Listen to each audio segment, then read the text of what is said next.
a passage from chapter 18 entitled, "A Blast Wipes Out a Texas Generation." It was March 18th, 1937. "Many killed. Get going," said the telegram to me, describing an explosion at a school in New London, Texas, and telling me to be there as soon as possible. I was unprepared for the horrors I encountered. In the combined experiences of a half-dozen staffers flown in overnight, none had ever witnessed such carnage, and the blast had exploded the pieces into a one-block square area. On seeing the results, I became nauseous and questioned my toughness for disaster relief for the first and only time in my career. Mothers sifted through the debris desperately for some proof of the identity of their children under stark floodlights that made the hunt seem even more ghastly at night.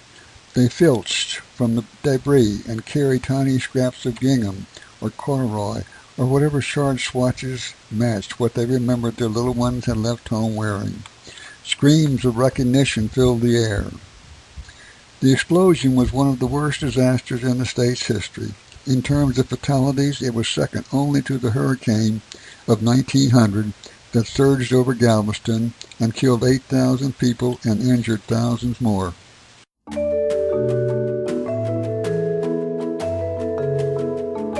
First wire service reporters to arrive in New London that day was a 20-year-old United Press reporter assigned to the Dallas office. Hundreds of men looking like ants digging into that. Closer, we found that tears were smearing their dirty, rough-hewn faces as they were bloodied hands were picking up these pieces, piece by piece, and eventually finding a body and lifting it out.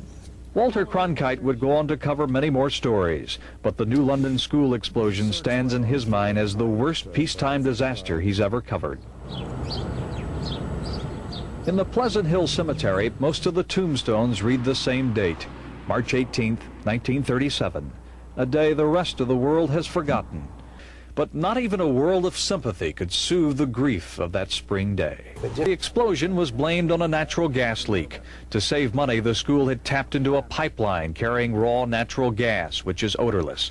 No one knew the gas had leaked into a crawl space beneath the school. As a result of the explosion, laws were passed requiring gas suppliers to add that pungent odor we smell in gas today.